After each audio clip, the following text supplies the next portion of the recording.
Sou a nutricionista Ivânia Tawane e vou estar aqui ministrando para vocês a palestra Nutrição e Saúde Coletiva, através de mapas conceituais. O que acontece? Não trouxe aqui os mapas prontos para vocês. Eu espero que, através dos conceitos que sejam abordados aqui, vocês consigam cada um desenvolver o seu mapa conceitual da casa de vocês. Então, coloquem aí já o tema principal no meio da folha, né? Eu sempre sugiro isso para os meus alunos no momento de estudar, sempre estar ali anotando aquilo que achar de principal no assunto, fazer uma leitura completa, depois, no momento dessa leitura completa, estar ali escrevendo os pontos principais para depois estar revisando. Primeiro vamos falar do Guia Alimentar para a População Brasileira.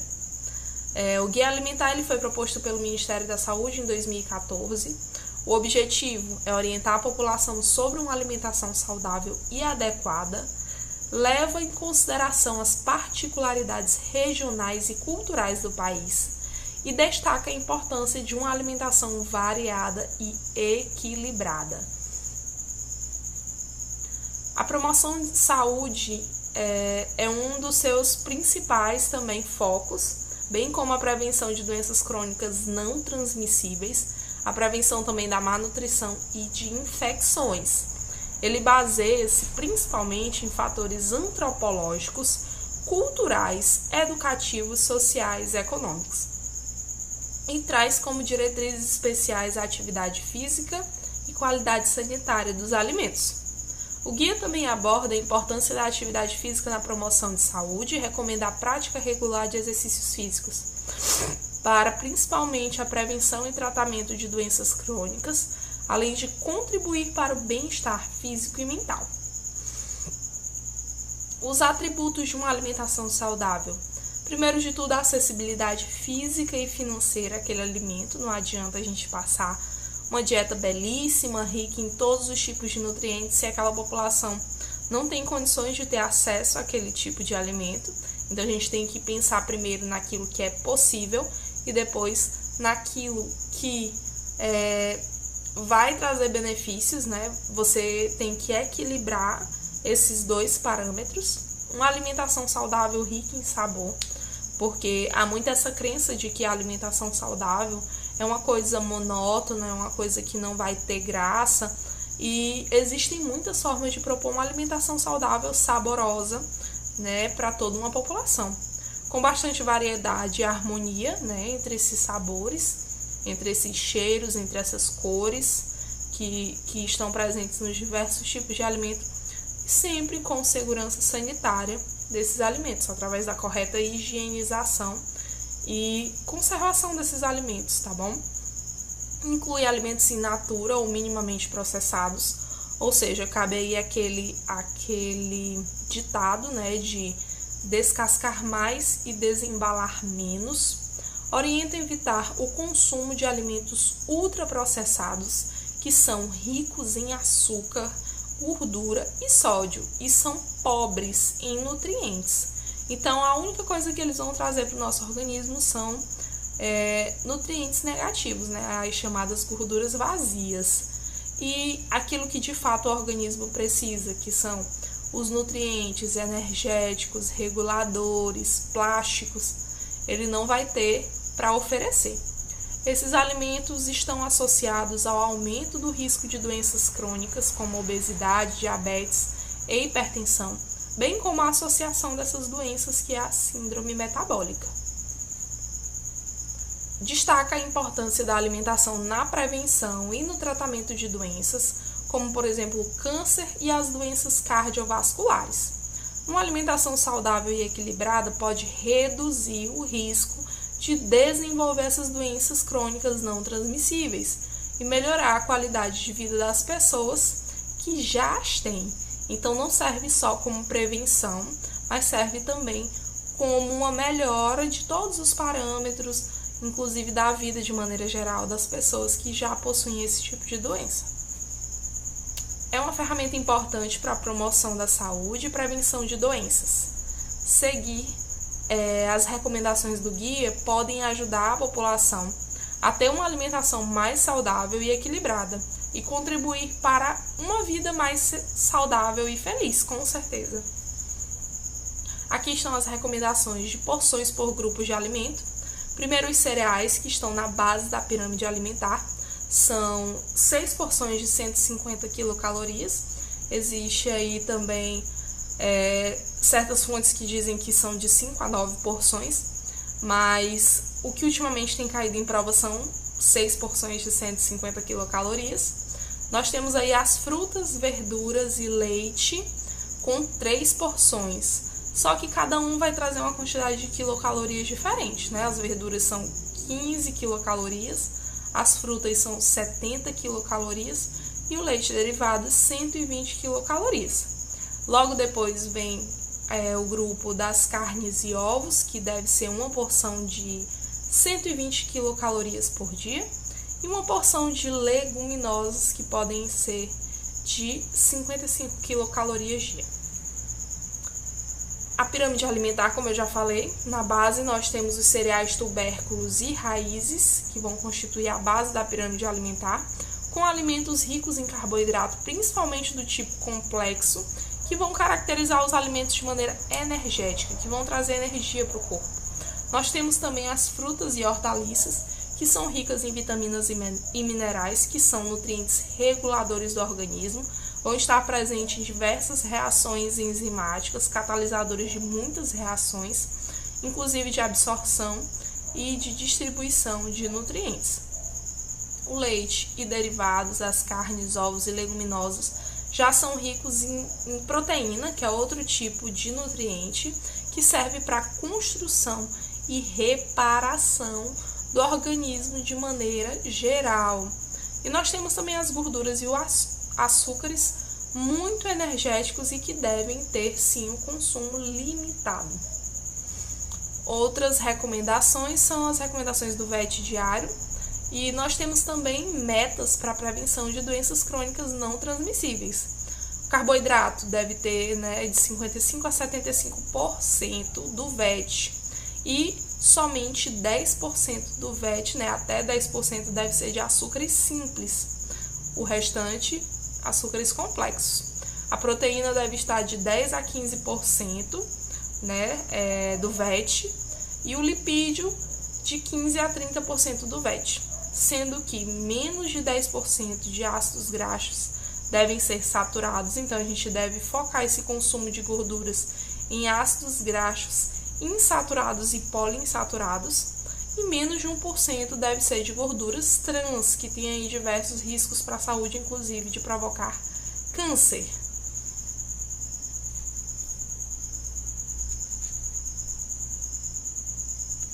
Vai falar sobre a Lei Orgânica de Saúde Alimentar e Nutricional. Antes de iniciar falando da lei, vamos falar um pouco sobre os princípios da segurança alimentar e nutricional. O primeiro princípio é a universalidade e equidade no acesso à alimentação adequada sem qualquer tipo de discriminação. É uma coisa que ainda temos a alcançar, uma meta, porque nesse exato momento, pelos dados do IBGE, existem aproximadamente 10,3 milhões de pessoas que ainda estão em insegurança alimentar e nutricional. Então, por aí a gente tira que essa universalidade e equidade ainda não foram alcançadas, mas que é uma das nossas pretensões com a Lei Orgânica de Saúde Alimentar e Nutricional, bem como a preservação da autonomia e respeito da dignidade das pessoas, como por exemplo, você não deve servir esse alimento de qualquer jeito para a pessoa. Será se esse alimento está seguro para aquela pessoa? Como por exemplo, a gente vê aqueles restantes de feira e tem aquelas pessoas, moradores de rua, catando aqueles alimentos que a gente não sabe nem se ainda estão apropriados para o consumo. Isso não deve acontecer em respeito à dignidade da pessoa humana.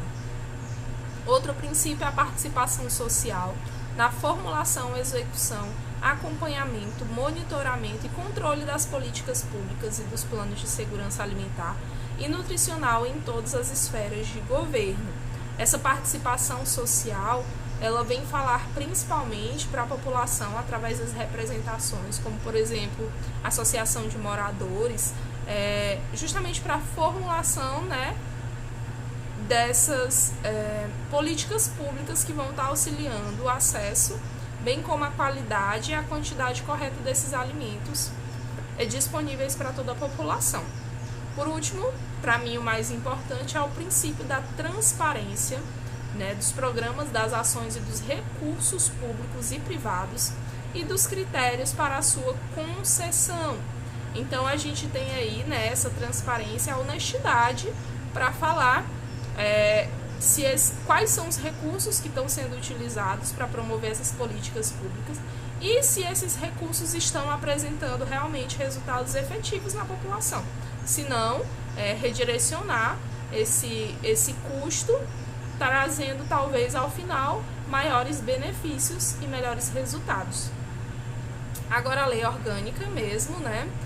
A lei número 11.436, de 15 de setembro de 2006, ela vem para estabelecer diretrizes e ações para garantir o acesso regular e permanente a alimentos de qualidade em quantidade suficiente, de modo digno e sem comprometer o acesso a outras necessidades essenciais. Então esse alimento ele tem que ser qualitativamente bom para o consumo humano, ele tem que estar em quantidade suficiente para que aquela pessoa tenha o desenvolvimento correto, de modo digno, e também não pode estar comprometendo o acesso a outros tipos de necessidades essenciais. Tem até uma máxima falada por uma pensadora contemporânea que diz que quando o alimento faltou, todo o restante já faltou antes. E é uma grande verdade. Se a pessoa não está conseguindo ter acesso à alimentação, que é uma coisa básica, não existe... existem alguns casos de seres humanos que tentaram não se alimentar e morreram, mas não existe um ser humano que não precise se alimentar. Então, é uma coisa essencial para a vida humana e deve ser promovida a todos de maneira qualitativa e quantitativamente correta. Abrange principalmente 6 pontos muito importantes. Primeiro, a ampliação das condições de acesso aos alimentos por meio da produção, em especial da agricultura tradicional e familiar. Guardem a agricultura tradicional e familiar, porque cai muito em prova. E é uma das prioridades, principalmente também do governo federal. Do processamento, da industrialização, da comercialização, incluindo-se os acordos internacionais, do abastecimento e da distribuição de alimentos, incluindo-se a água, bem como das medidas que mitiguem o risco de escassez de água potável, da geração de emprego e da redistribuição de renda. Então a gente vê aqui, né, essa prioridade para a agricultura tradicional e familiar, que vai trazer esse maior acesso a alimentos orgânicos com menos produtos químicos, com menos agressão à natureza, né, uma sustentabilidade muito mais notável por meio desse formato de produção. No 2, a gente vai trazer aí a conservação da biodiversidade e a utilização sustentável dos recursos. Não adianta haver um tipo de produção alimentícia que consegue caracterizar quantitativa e qualitativamente como uma alimentação saudável para uma determinada população e isso trazer riscos para o meio ambiente, porque no presente pode até ser feita essa produção de alimentos em larga escala, mas com certeza no futuro, para as próximas gerações, não será mais possível por causa de modificações na qualidade do solo, na qualidade da água daquela região e até mesmo modificações climáticas. A garantia da qualidade biológica, sanitária, nutricional e tecnológica dos alimentos, bem como seu aproveitamento, estimulando práticas alimentares e estilos de vida saudáveis que respeitem a diversidade étnica e racial e cultural da população. Então, tem que ter qualidade sanitária, não pode ser um alimento de qualquer jeito, deve ter a higienização correta, deve trazer os nutrientes que são necessários sim para a saúde e devem ter o desenvolvimento tecnológico desse alimento para conseguir produzir com certeza uma quantidade maior em espaços cada vez menores, bem como o seu aproveitamento, né, estimulando essas práticas alimentares saudáveis, bem como estilo de vida que vai trazer respeito à diversidade étnica e racial. Essa diversidade étnica, ela fala principalmente dessa caracterização da cultura da população. Não adianta você oferecer um alimento para uma pessoa que ela desconhece aquele tipo de alimento.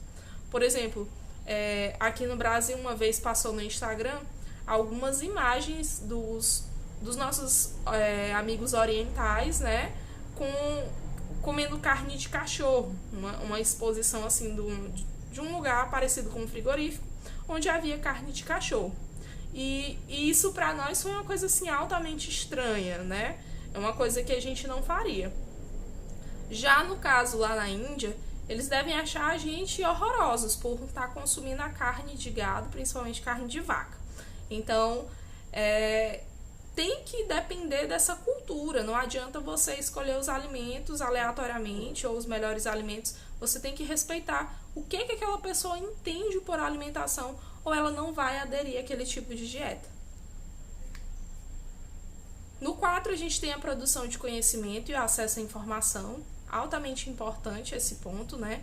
Essa produção de conhecimento que vai trazer esclarecimento da população, e esse acesso é que, de fato, efetivamente, vai fazer com que a população modifique seu comportamento. No 5, a promoção da saúde, da nutrição,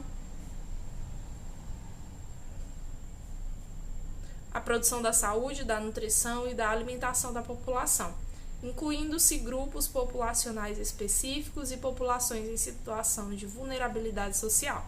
Aqui a gente tem aí essa máxima de prioridade daquelas populações em insegurança alimentar ou em risco de insegurança alimentar, né, juntamente aí, para que a gente consiga que esse alimento chegue em quantidade e qualidade para toda a população, de maneira igualitária. No 6, a implementação de políticas públicas e estratégias sustentáveis e participativas de produção, de comercialização e consumo de alimentos, respeitando-se as múltiplas características culturais do país. Ainda dentro do nosso país, a gente percebe diversas modificações culturais. Uma fruta que aqui no Nordeste a gente pode conhecer, pode fazer parte da nossa alimentação, quando chega lá no Sul já não é mais tão conhecida, já não é mais ali uma fruta característica daquela região. Então, mesmo dentro do país, a gente pode observar algumas diferenças culturais grandes. E aí a gente tem essa lei orgânica de saúde trazendo a redução da prevalência da desnutrição infantil, grandes números de famílias que enfrentam insegurança alimentar e nutricional, como eu já falei para vocês. Aqui é o dado do IBGE que eu falei, é um dado de 2018, né, de cerca de 10,3 milhões de pessoas estavam em situação de fome. Então a gente tem aí que, mesmo tendo essa lei orgânica de segurança alimentar e nutricional, as suas pretensões ainda não foram alcançadas de maneira correta. E até que a população toda receba alimento de maneira qualitativa e quantitativa de maneira correta, essa legislação ainda não vai ter alcançado a sua máxima. A obesidade e outras doenças relacionadas à alimentação inadequada têm se tornado cada vez mais frequentes. E olha que interessante, a comida de verdade vem perdendo popularização e aumentando o preço, enquanto que alimentos ricos em gorduras, açúcares simples e gorduras trans e com aditivos de sódio, eles vêm se tornando cada vez mais baratos e acessíveis para a população. Isso traz um descompasso muito grande. Enquanto parte da população apresenta obesidade, ganho de peso, sobrepeso, por uma alimentação inadequada, uma alimentação não saudável, outra parte da população passa por insegurança alimentar, fome, de fato. E a oferta de alimentos adequados e saudáveis depende não só da disponibilidade de recursos naturais, como a gente vê no nosso próprio país. É um país enorme, com a capacidade de produção de alimentos enorme também, e que exporta alimentos para o mundo, e que mesmo assim ainda tem população passando fome, né, com indisponibilidade desse alimento, principalmente por má distribuição dos recursos públicos, por uma falta dessas políticas públicas. Às vezes tem a política pública e essa política pública não é cobrada, não é monitorada, então no final das contas não é efetiva de fato. Mas também da organização e distribuição da produção e do acesso a esses alimentos, como eu já falei. E aí, de bônus, vou deixar para vocês estudarem e fazerem os seus mapas mentais e me mandarem o decreto número 8553, que vai ser complementar à Lei Orgânica de Saúde Alimentar e Nutricional de 3 de novembro de 2015. Também é muito cobrado em concurso e eu espero que vocês estejam estudando.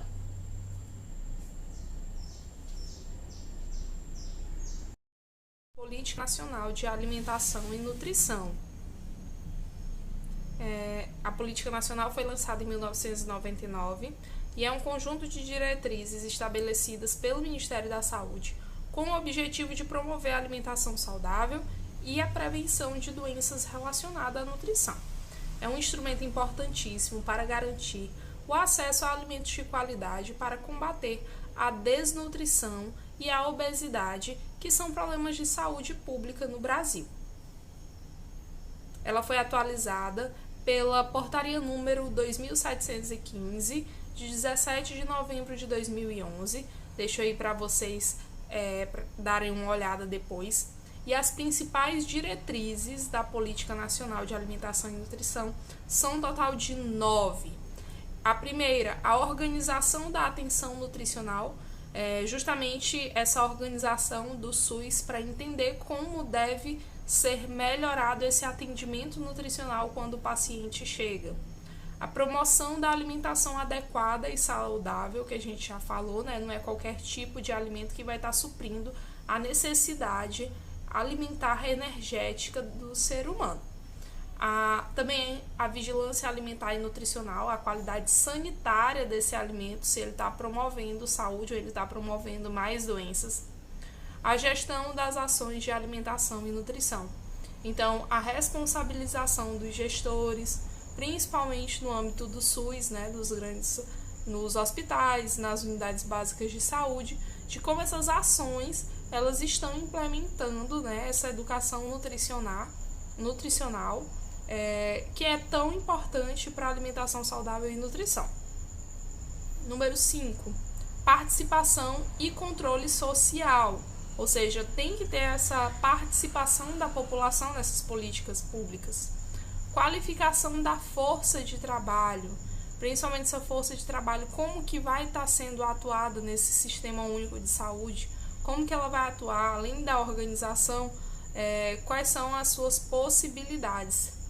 Controle e regulação dos alimentos, verificar se esses alimentos estão próprios, né, para uma alimentação saudável.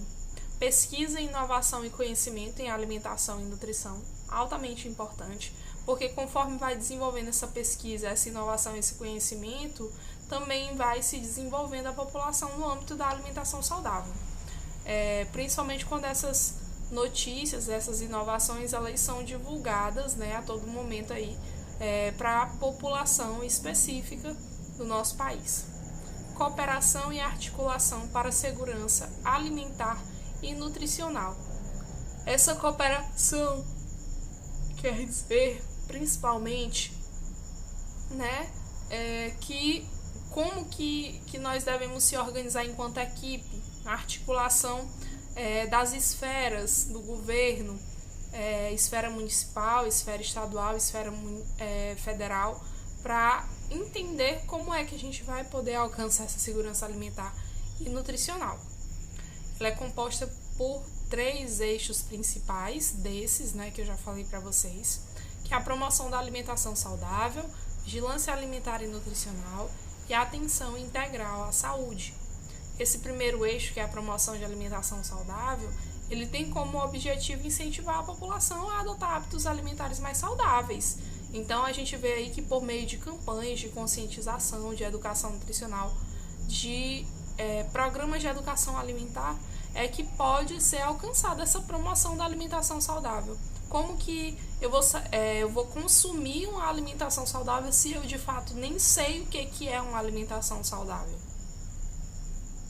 O segundo eixo está aí para objetivar, monitorar a qualidade dos alimentos consumidos pela população e identificar possíveis deficiências nutricionais.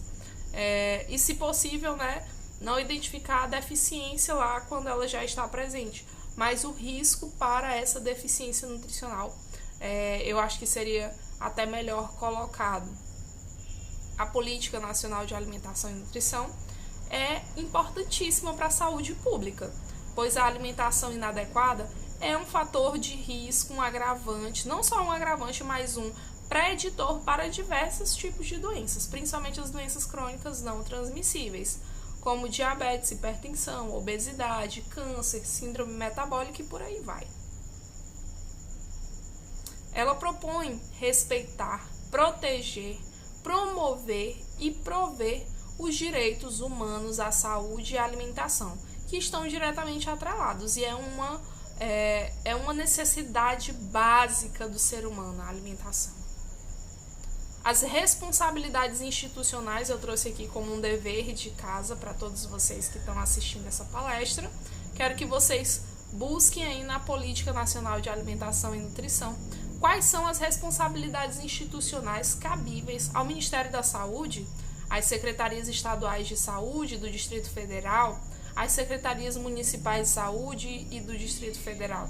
Então, façam essa seleção aí, deem uma lida nesse conteúdo, que vai ser bem importante para vocês saberem separar essas responsabilidades institucionais. A desnutrição ainda é um problema em algumas regiões do país, principalmente nas populações de risco, de criança e idosos. A gente tem até o caso aí de citar, caxiocó e marasmo em crianças, que tem até mesmo um crescimento regredido ou um crescimento não saudável, menor do que o estimado, nessas crianças desnutridas. E a população idosa que já tem aí a sarcopenia, essa migração natural de células do músculo, células musculares, das regiões dos membros, e um acúmulo de gordura na região abdominal. Tem alguns idosos que não têm esse acúmulo de gordura, e essa desnutrição com certeza aumenta a taxa de mortalidade entre os nossos pacientes idosos, entre a nossa população. A efetividade da Política Nacional de Alimentação e Nutrição ainda é limitada, como a gente pode perceber. Ainda falta muito para que a gente consiga alcançar de fato essa segurança alimentar para toda a população, principalmente devido à falta de investimentos em políticas públicas de alimentação e nutrição. Já conquistamos muito, mas ainda tem muito mais para ser alcançado. A desnutrição ainda é um dos problemas em algumas regiões do país, Além disso, a falta de acesso a alimentos saudáveis é um problema que afeta principalmente as populações mais pobres, que muitas vezes não têm condições de comprar alimentos frescos e nutritivos, principalmente dependendo da região onde essa população esteja. Por isso que é preciso ver a acessibilidade dos alimentos naquela região, quais são os alimentos que são próprios daquela região, para estar caracterizando a alimentação saudável a depender da cultura e da acessibilidade dos alimentos. A falta de fiscalização e controle da qualidade dos alimentos pode ser um dos percalços no caminho da Política Nacional de Alimentação e Nutrição, bem como também os alimentos industrializados, que contêm altos teores de açúcar, gordura e sódio, que contribuem para o aumento da obesidade e de diversas outras doenças crônicas. A política de regulação da indústria alimentícia e de incentivo à produção de alimentos saudáveis. Então, a gente tem que não só incentivar a população a consumir esses alimentos saudáveis, mas também incentivar a indústria alimentícia a produzir esses alimentos de maneira saudável.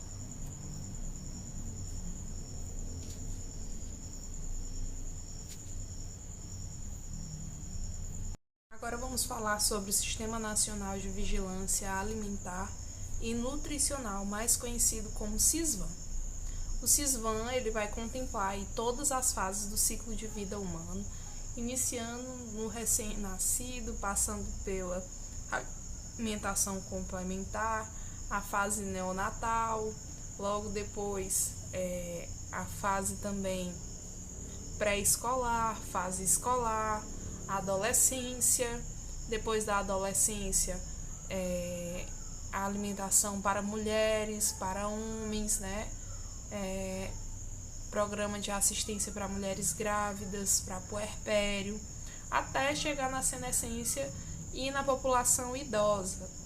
É uma combinação de diversas estratégias de vigilância epidemiológica que compreende o sistema informatizado, chamadas nutricionais, inquéritos populacionais, fomento de acesso à produção científica, indicadores de saúde e nutrição. Então, o Sisvan ele vem para observar se está sendo realmente, como que está chegando esses dados, como efetivamente a população está se comportando em resposta às políticas de saúde que a gente estudou no momento anterior, né? Então, é mais para avaliar esses indicadores de saúde e de nutrição. É importante a gente compreender, lógico, a diferença entre vigilância sanitária e vigilância epidemiológica, que são palavras que são parecidas, mas têm sentidos completamente diferentes. A vigilância sanitária é um conjunto de ações capaz de intervir nos problemas sanitários, né, decorrentes do meio ambiente, da produção e circulação de bens, bem como da prestação de serviços de interesse para a saúde. Essa vigilância sanitária ela vai eliminar, diminuir ou prevenir riscos à saúde. Ela vai atuar primeiramente para buscar que a doença não se desenvolva e evitar os riscos à saúde. Já na vigilância epidemiológica são um conjunto de ações que proporcionam conhecimento, detecção e prevenção de doenças, bem como direcionam mudanças de fatores determinantes ou condicionantes de saúde. Então, a partir daqueles dados de que doenças estão sendo detectadas, a partir dos dados se há um alto índice de desnutrição, um alto índice de obesidade, a vigilância epidemiológica vai recomendar e adotar medidas protetivas de prevenção para aquela específica doença, inclusive o controle de doenças e de agravos, por meio, né, já da detecção, da verificação desses dados efetivos. E o Sisvan veio junto com a promulgação da Lei nº 8080, de 19 de setembro de 1990, e da Portaria número 1156, de 31 de agosto, e dispõe sobre condições para promoção, proteção e recuperação da saúde. Então, a Lei 8080 ela vai direcionar mais para a vigilância sanitária ou mais para a vigilância epidemiológica, baseado nesses conceitos que apresentamos. A organização e o funcionamento dos serviços correspondentes e da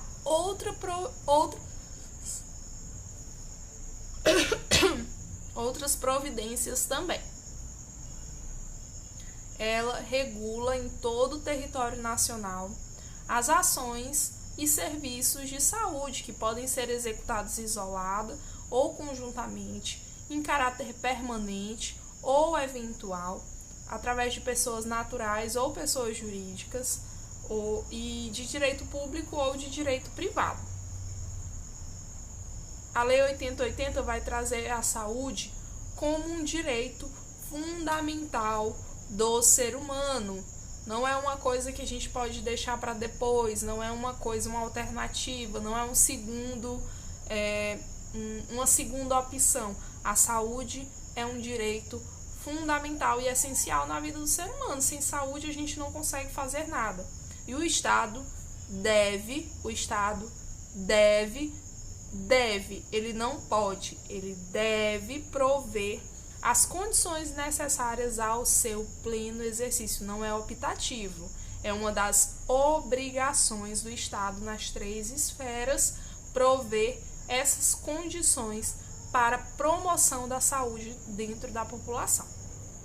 Aqui um artigo importantíssimo da Lei nº 8080 que cai em até 70% das provas em que esse tema é cobrado, que são os campos de atuação do SUS.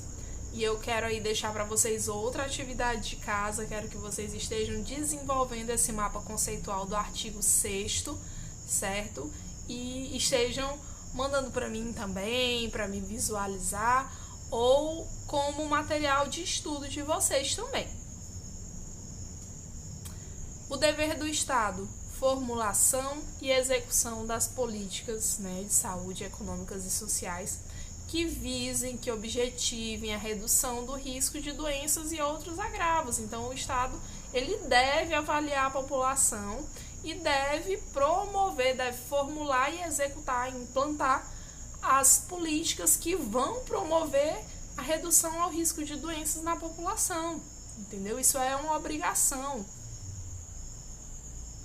O dever do Estado também compreende o estabelecimento de condições que assegurem o acesso universal e igualitário dentro do Sistema Único de Saúde, às ações e aos serviços para a promoção, proteção e recuperação da saúde, Então, não pode haver nenhum tipo de discriminação no acesso, não pode haver nenhuma diferenciação, deve ser sempre mantido esse acesso universal e igualitário, não importa o nível social da pessoa, o nível econômico, não importa que o nível de escolaridade, não importa se a pessoa tem uma casa ou se ela mora na rua, ela deve ter direito ao acesso à saúde. Isso é muito bem definido, bem como essas ações e serviços que vão promover, que vão proteger e principalmente recuperar a saúde. Então, por isso que é tão importante esse sistema de vigilância. O dever do Estado não exclui o dever das pessoas. O principal responsável pelo tratamento é o próprio ser humano em si. Se o ser humano não quer receber o tratamento, descobre, uma doença em estágio terminal, um câncer, e a pessoa não quer receber o tratamento, ela não vai receber o tratamento, não é obrigatório. O primeiro responsável pela sua saúde é você mesmo. Em segundo, a família, sua empresa, a sociedade. E o Estado, ele está ali para te ajudar, mas você também tem obrigação com a sua saúde, bem como todos esses esferas da sociedade. E é isso que eu tinha para dizer para vocês. Muito obrigada pela atenção de todos, pela paciência, por terem ficado até o final para assistir, esse conjunto de assuntos relacionados à nutrição e saúde coletiva. Aqui ao lado eu estou deixando o meu e-mail para que vocês possam estar tirando dúvidas, mandando sugestões, ou a gente possa estar dividindo material, enfim. Deixo aí o meu e-mail para que vocês possam estar utilizando. E gostaria de agradecer pela oportunidade de estar aqui, pela oportunidade de estar ministrando essa aula para vocês. Para mim é de suma importância esses assuntos de saúde coletiva nas provas de residência, certo? E as dicas que eu tenho para a realização da prova de residência, principalmente residência multiprofissional, trazendo para o lado da nutrição, é esse estudo com anotações, fazendo mapa conceitual, fazendo o mapa mental, que ali você vai ter um material de resumo de excelente qualidade produzido por você mesmo, sempre verificando de acordo com a legislação que está sendo cobrada, certo? E confirmar esse estudo adquirido com a resolução de questões. Vocês podem estar buscando essas questões nos bancos de dados de concursos anteriores, de provas de residência anteriores. Eu tenho até alguns materiais aqui também que eu posso estar mandando para vocês depois, além da aula. E é isso. Essa é a minha dica para quem está aí estudando para as provas de residência. Muito obrigada por tudo, um beijo e até logo!